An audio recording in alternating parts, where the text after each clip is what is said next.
Dear friends, we take education to work because work provides us the livelihood. It is very important that we derive joy in our work. This is a process. In today's world, while working we have to learn. Continuous learning is essential even to continue with the present work as well. So this learning habit, which is inculcated at the beginning in the educational period, will be of a very valuable asset for all the students throughout their life. So we shall try to see how to work joyfully, because that is part and parcel of the education. We teach the students in the educational institutions so that they become successful professionals, so that they are becoming successful in their work life. So the elements of working joyfully and elements of enjoying education, they overlap. So in this lecture session, we will try to see how we can work joyfully. The reference text for the contents of this material are given on this slide. These are Happier, which is the backbone of the most popular course at the Harvard University by Professor Tal Ben-Shahar, and the other is The Flow, Optimal Experience by Professor Mihai Csikszentmihalyi.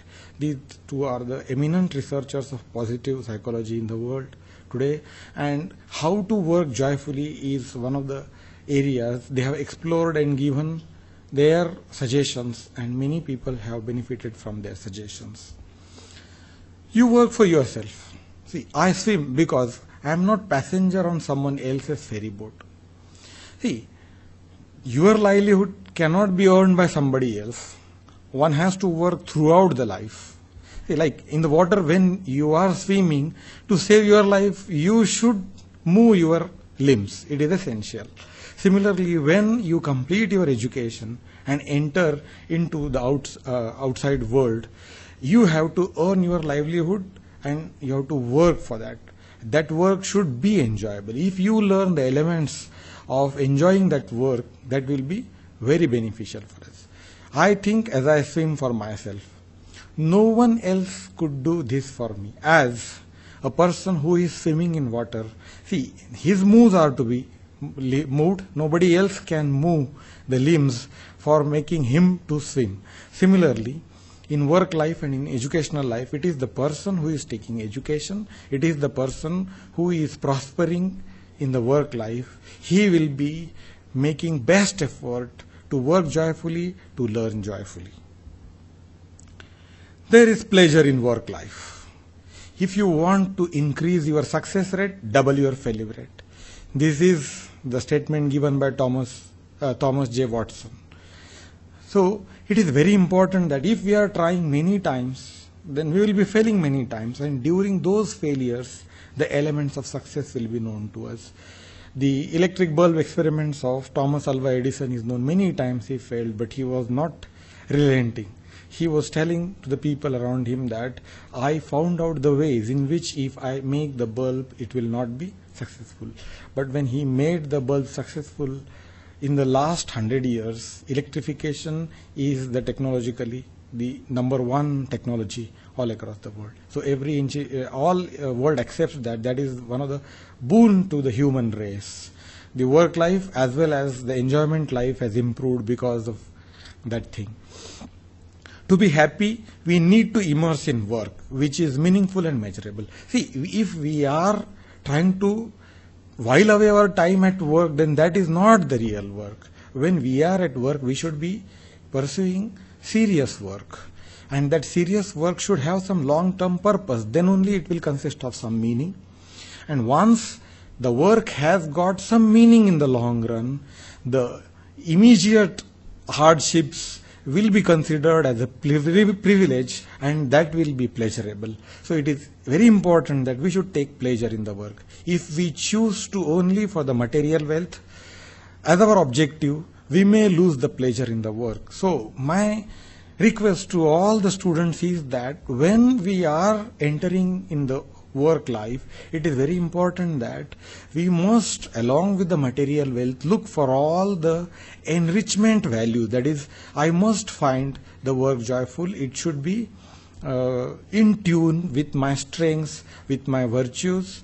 It should be enjoyable, that unless you ensure, and definitely you will have some choice in the initial period as you enter into the work life to choose the work. And after that, even if you are not getting a work which you can take pleasure in, see, you can increase the elements of the pleasure in the work that you are pursuing, because you have to earn your livelihood. In Ishavasya Upanishad, it is said that karmarati ne 100 varshe jaga, work and live for 100 years. Ancient Upanishads in India, they were understanding the importance of work in everybody's life. So it is said that if you are working with joy and you are learning with joy, this will be sufficient for you to work very efficiently for 100 years. So this is what is required for everybody in today's world. Thinking is trying to make up for the gap in one's education.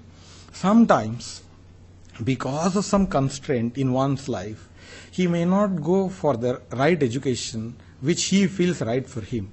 Then he can make up for that by thinking, and with the open universities, and when he gets time to pursue his education, he should complete his education so that the fulfillment of the life, the satisfaction of the life is ensured for everybody.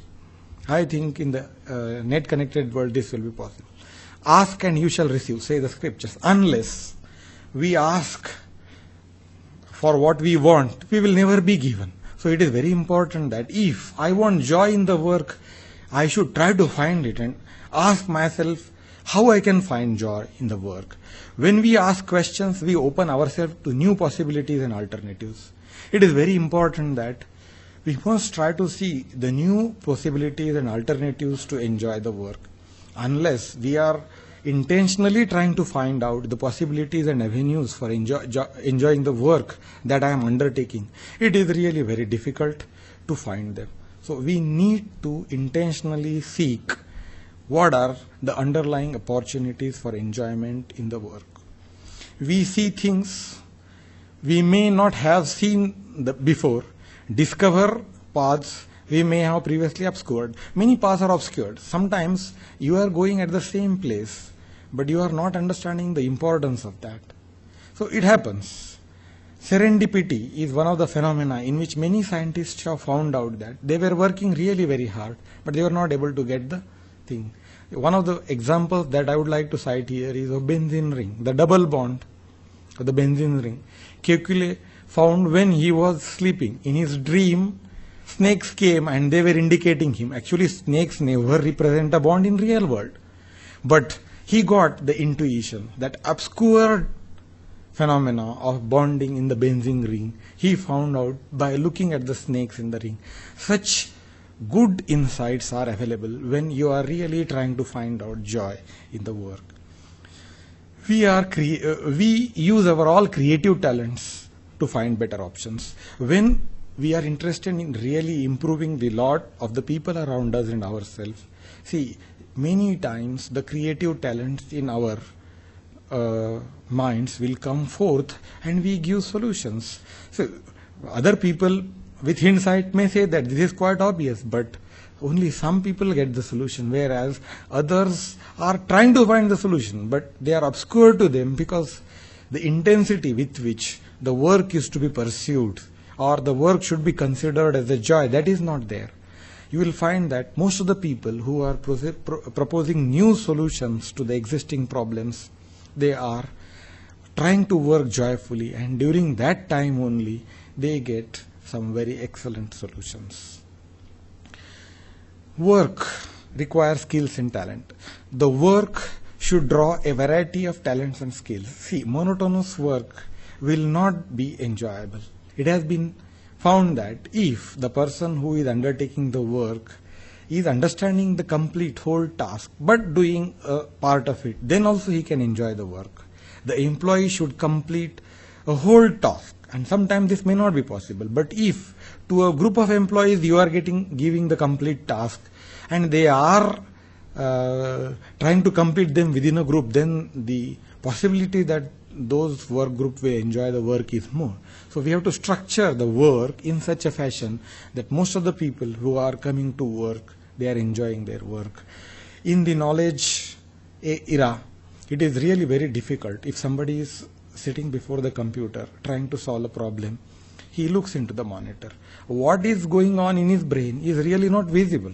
If you are lifting stone from one place to other place, that is visible. So it is very important that to get the concentration of the workers in the work and to get proper solution, the work environment also should be structured in such a fashion that the knowledge worker gets his involvement in the work, and for that the idea of what the complete task is given to him, then that will be better. The employee should feel that the work has a significant impact on the others. See, you are working and somebody is getting benefited. That's a great motivation for human being to work. We will find that most of the time when somebody else's work is benefiting others, that person will take pride, he will have a better social status, and that will drive him to put the work joyfully. As he gets pleasure in the work will automatically be honored in the society as well. The ultimate currency is well-being. So when we are pursuing work, it is very important that the increase in the ultimate currency should be there.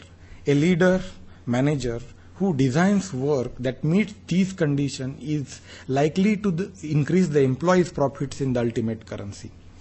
See, it is very important that if we have complete idea of the work, what complete work is, even if the vague idea is there, to all the people who are working on the parts of that work, being assuming that the work is a really complex work, the knowledge workers or the people's involvement in the present work will be increased if the leader manages this. So in today's era, it is very important that the leader and manager understand this human psychology, and they should try to see to it that maximum workers are putting their maximum work with joy and involvement. Automatically, the overall work will be better. The people who are working in that work group will gain in the ultimate currency, and that is important for living a satisfied life. Blaming others is very bad. Our parents, if you are blaming parents, teachers, or when you are in workplace, boss, government, that may yield sympathy, but blaming others can never increase the ultimate currency. Everybody should keep this in mind. This is not only for the student, but everybody who is working. It is essential that if we are trying to blame others for the work not done or for the work poorly done, that will not increase the happiness. To increase the happiness, see, I must do my work properly, and in addition to that, I must help the people around me to do their work properly. For that, right feedback in a right way is very essential. That's why the communication skills in today's world are emphasized, because how to say what you want to say in the words in which the person before you is going to receive amicably is a great art. It is very essential that one master this art. Unless one masters this art, it is very difficult to become leader or manager. And people who are working, they have the aim of becoming leaders of the work groups in which they work.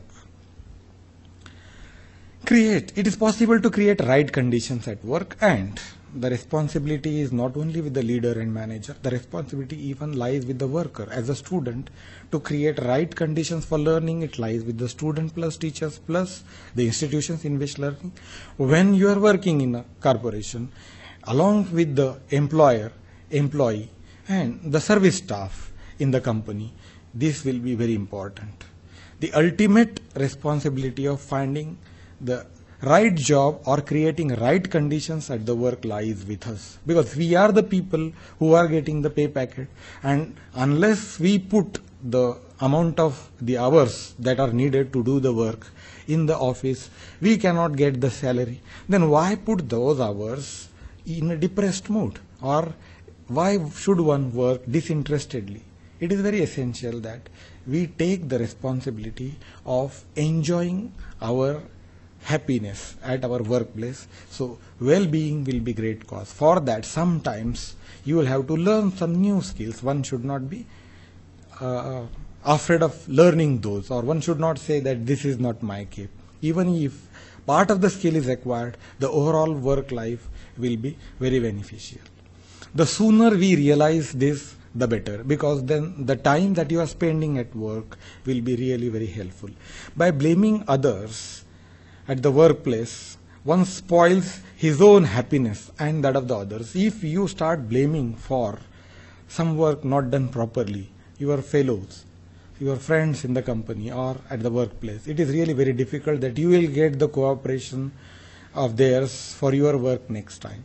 So if you sit together, do a proper interaction and find out what was the fault. The objective is to find the fault and not to blame the people who are helping you to do the work. Sometimes when a novice is entered, it is difficult for him to acquire all the skills that are required to do a good work. If he is advised properly, within very short span of time, he acquires those skills. And once he acquires those skills, the workplace will definitely be much better and the blame game will automatically stop. For this, what is important is that we all assume the responsibility of the work. When we are working in a team, the work is responsibility of all the stakeholders. Like, passing out graduates with proper skills is the responsibility of not only teachers and academic institutions. It is one of the most important responsibilities of the student as well, because if he does not find a job in the workplace, or his skills are not at par with others at the workplace, instead of becoming a joyful place, will create anxiety for him. He may try to avoid go to the work, and that may in the long run cause negative emotions and lead to depression. So it is very important that to enjoy a joyful work life, we must try to understand the elements of the flow and incorporate that in our life. To assume the responsibility, we can assume the responsibility if we experience flow by setting clear goals and challenging ourselves, even when our job, in the case of student studies, do not require that what we do. See, sometimes when we are going for the job and the place at which you are working is not in proper shape, if you are helping others to get that into a proper shape, that comes as extra burden. But if you are trying to help and next time you are instructing the subordinates that, see, whenever we are beginning the work, the workplace should be at the proper place. This is the way how we should learn to assume the responsibility. And we can assume more responsibility. It is possible. Instead of creating irritations, instead of creating problems at the workplace by blaming each other, it is better to assume more responsibility. Sometimes a person is repeatedly committing the same mistake.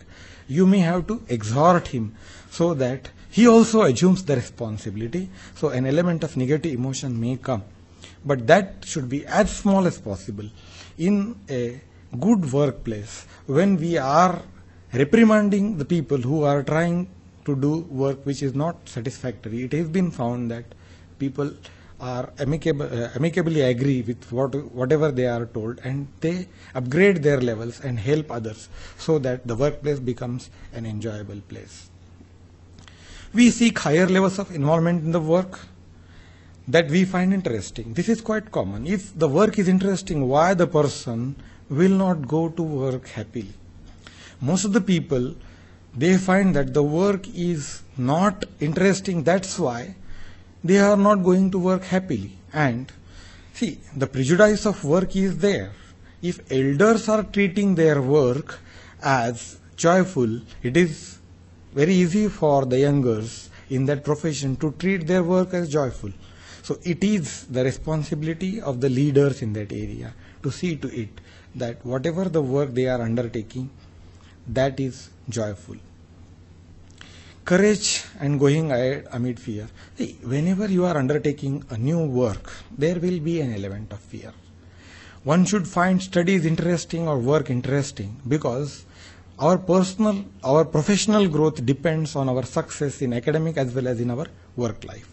Courage is not about having fear, but it is about going ahead amid fears. In Sanskrit, there is a very good word for this. This is called dhriti.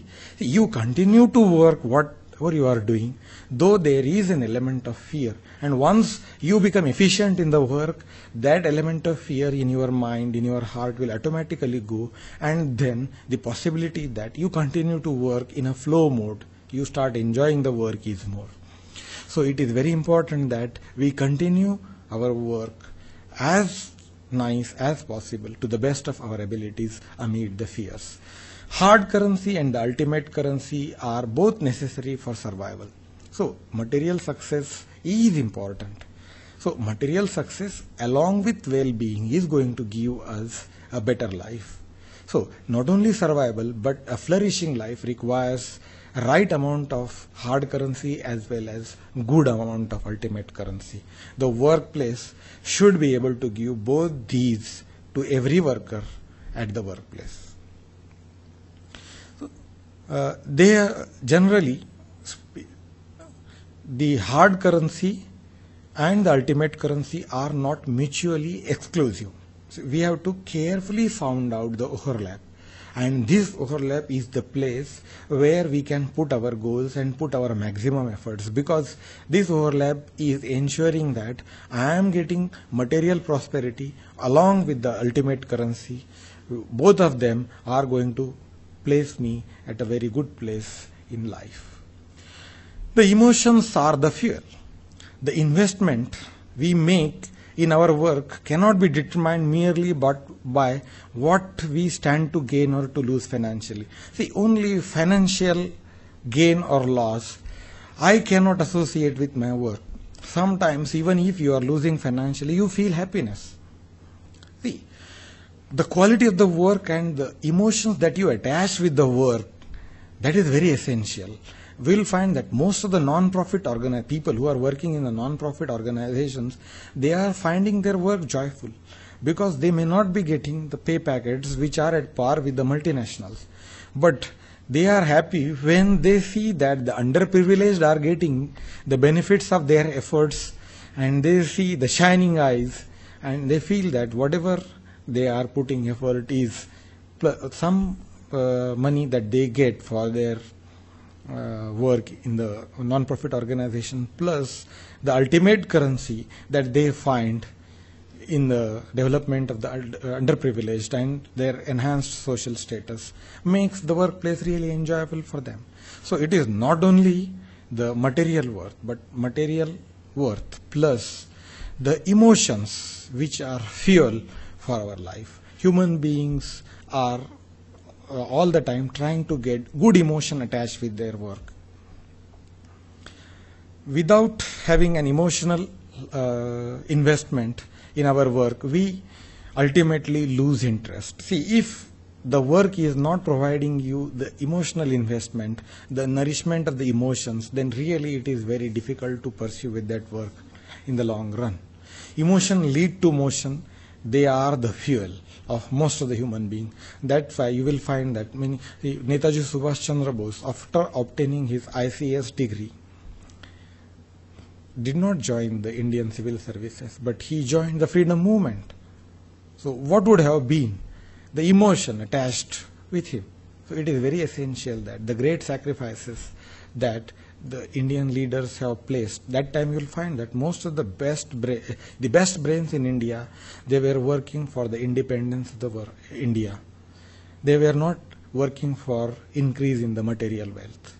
So these examples are there all across India. You will find the leaders immediately after the independence rose to the heights. They were all from this. They had very strong commitment. So this working joyfully without material worth is very important.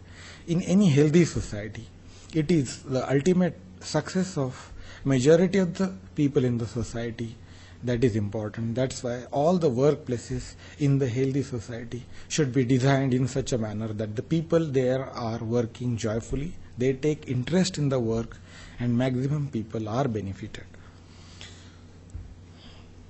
See, it is very important to finding our calling, because that is what gives our work life the joy. The most beautiful fact, the most wonderful fortune that can happen to any human being is to be paid for doing that which he passionately loves to.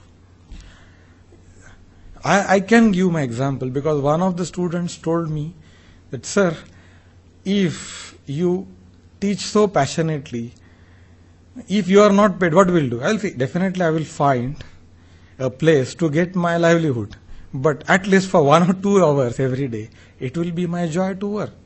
So if what you take joy in is what you are doing at workplace, then that is not a workplace at all. You never feel the anxiety to go to the workplace. That is something where you really relish. So this Abraham Maslow's statement clearly indicates that. In Indian tradition, the same thing is there. Santa Gyaneshwar had told that karme ishu bhajava. Whatever work that you are doing, you assume that that work is the offerings to the Almighty by yours.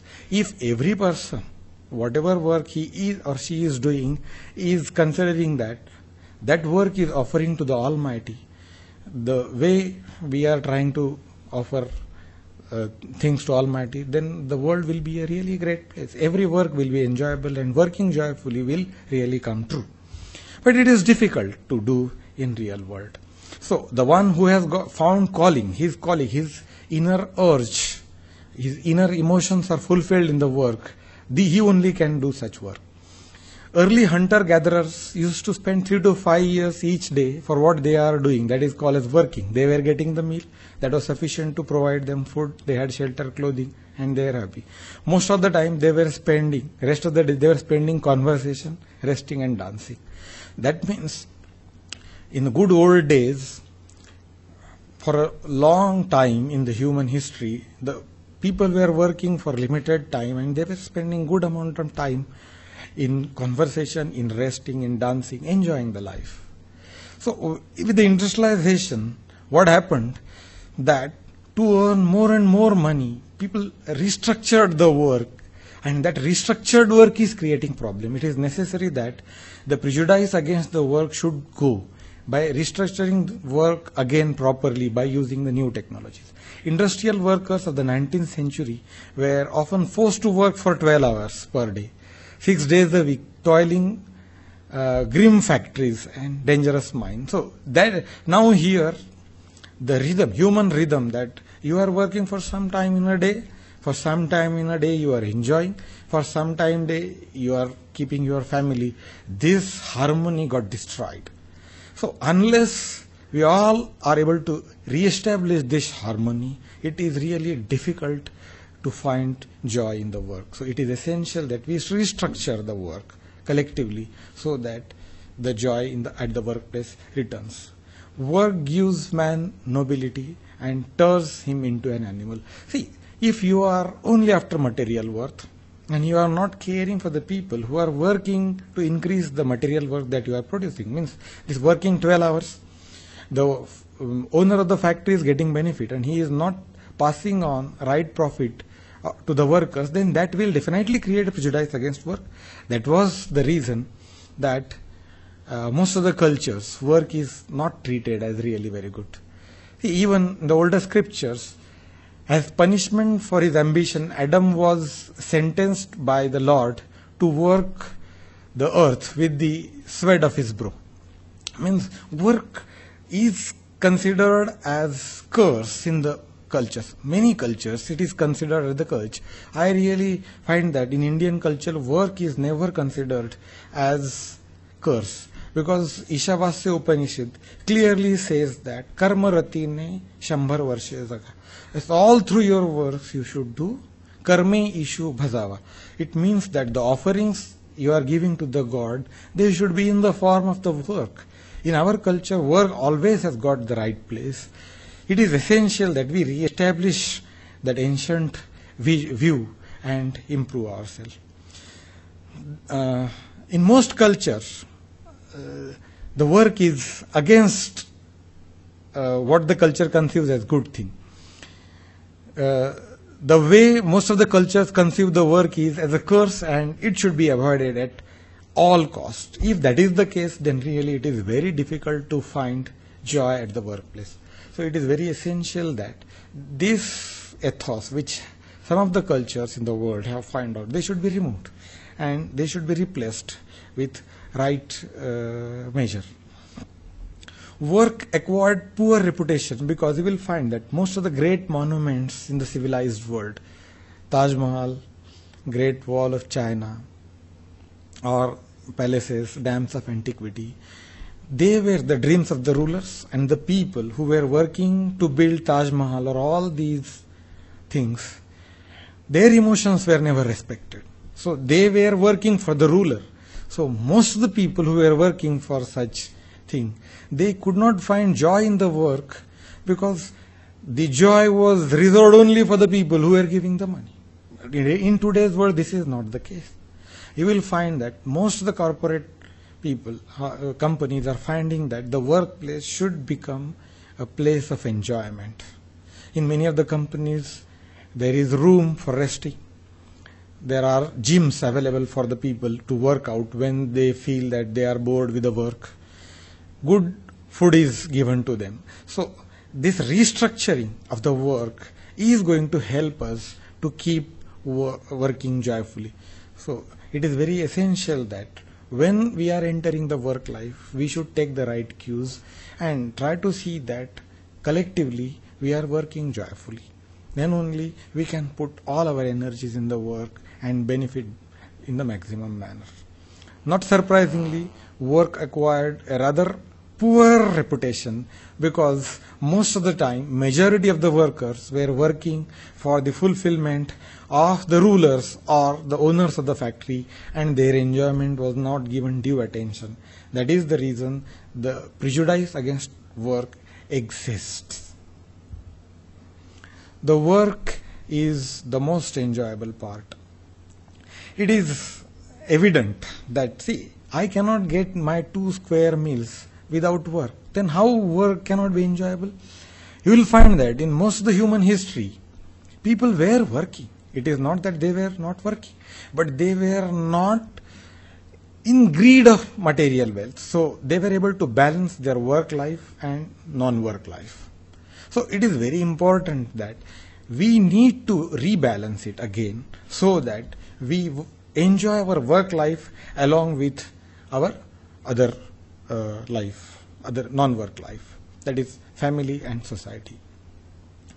There is ample evidence that work can be enjoyable. Indeed, it is often the most enjoyable part of the life. You will find that in Indian tradition, Sant Gora Kumbhar, Sautamali, Sant Kabir, they were all the time working. Many times they did not visit the temples. So Sautamali was working in his farm.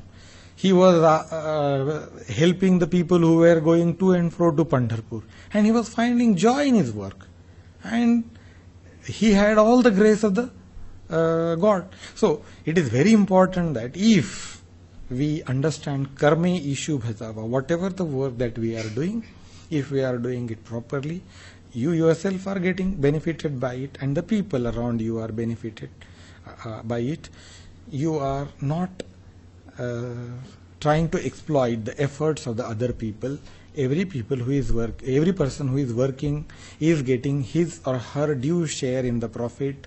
Then the work will definitely be enjoyable. It is possible to convert the work into an enjoyable exercise.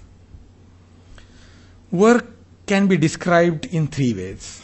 Work can be considered as a job, it can be considered as a career, or it can be considered as a calling. It is very important that we should be able to convert the work as a calling. A job is mostly pursued as a core, with the focus being on the financial rewards rather than the personal fulfillment. Because I want to get 2 square meal every day, so unless I work, I cannot get it. So that becomes a job. The person goes to the work in the morning primarily because he or she feels that he has to go. He is not going there because he wants to go. If every person is going to his work because he wants to go, then automatically the possibility that the workplace will become a calling and an enjoyable place is more. It is very important that we should be able to do. See, when I began my career as a teacher, I was working for the job. For a long time, that was the case. Slowly I found that, see, the everyday anxiety of going into the class is not giving me the good experiences in life.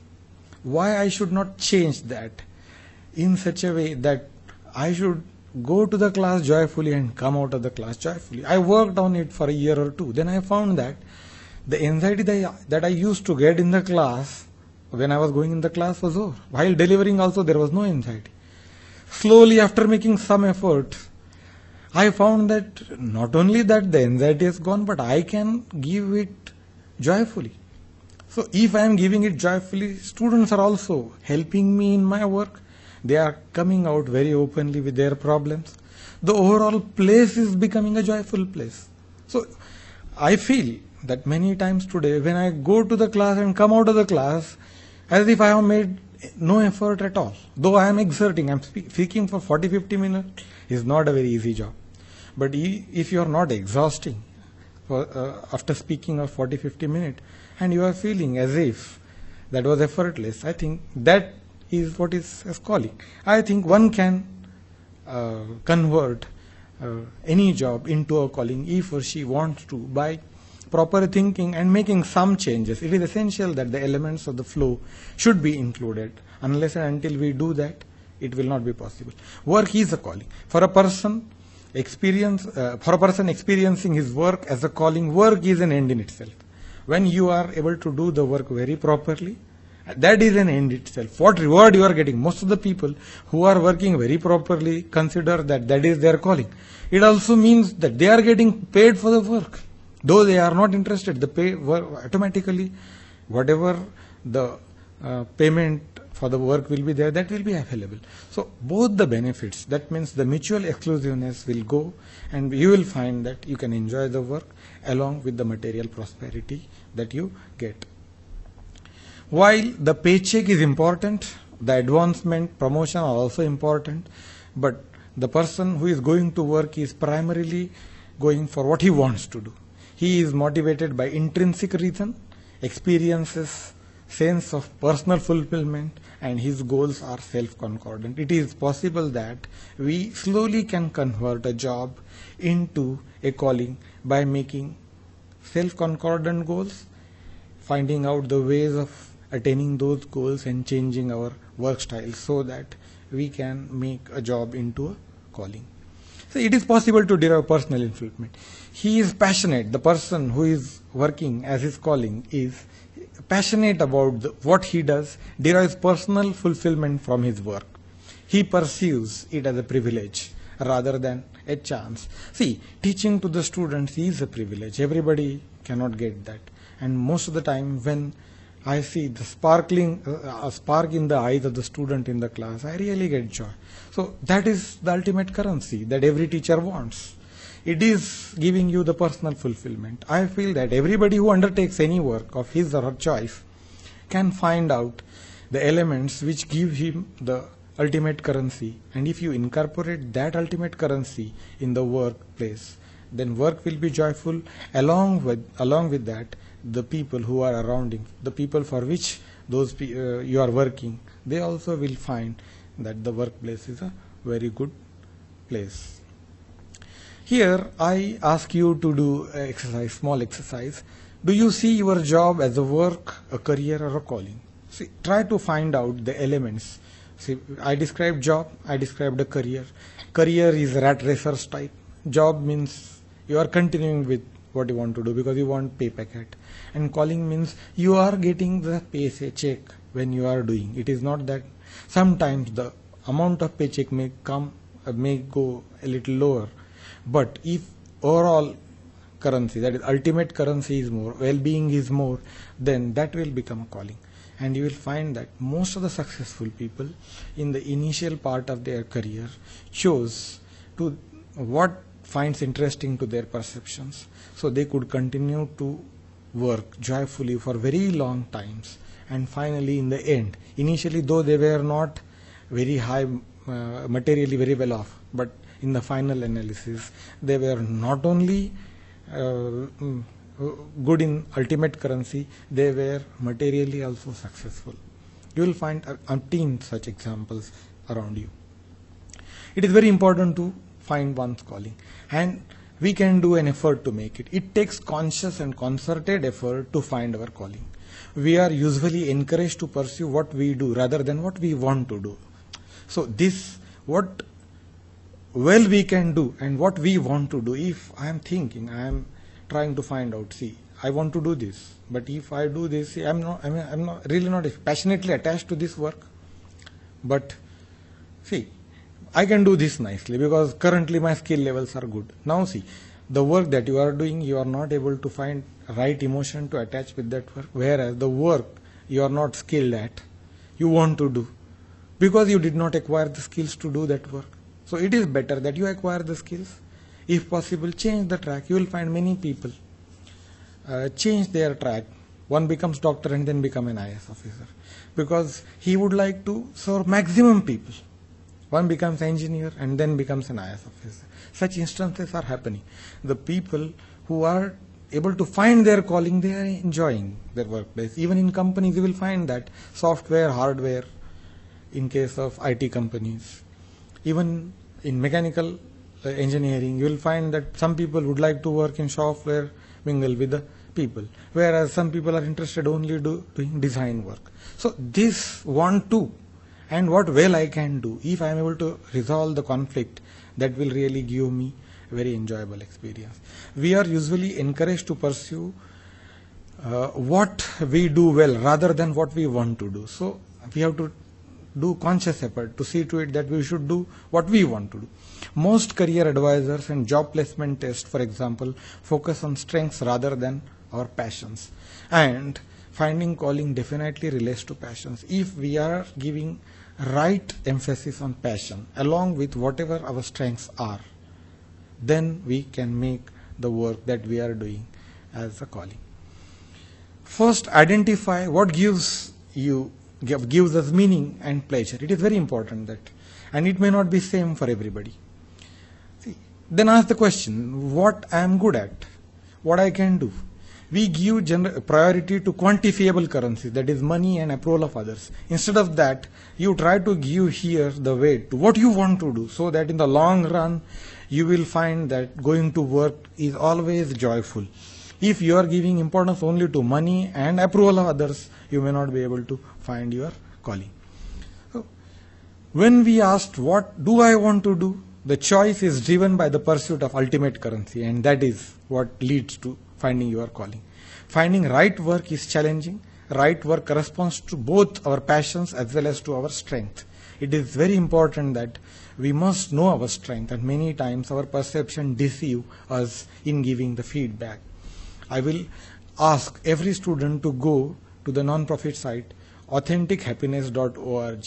Virtues in Action questionnaire is there. If you answer the questionnaire, you will find that your 24 characteristics according to the priority are given. With that, now you attach passion. What is interesting to you is known. And if you find that what comes as the result is not at the right moment, then you can repeat this exercise. It is possible that I know my strength, then I associate my strengths with the right passions so that the work that I do every day is meaningful, joyful. This meaning, pleasure and strength process is essential. We must ask three questions. What gives me meaning? What gives me pleasure? What are my strengths?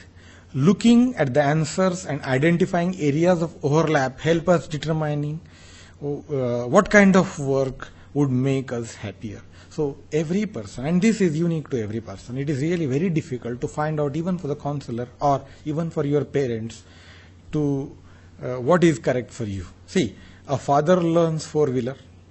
It does not mean the child will gain the skills. When the child grows up, he becomes 18, he has to again learn it.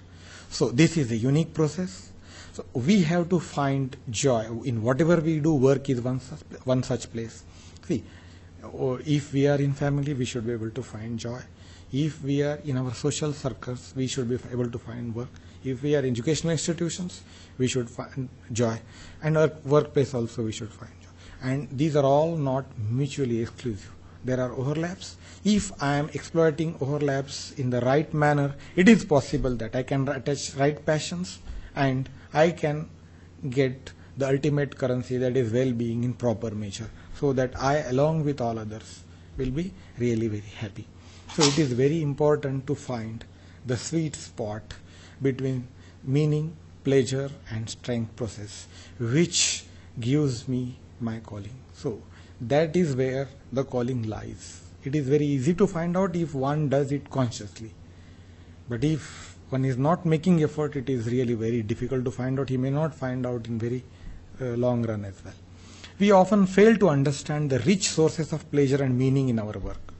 The potential for happiness all the time is there around us.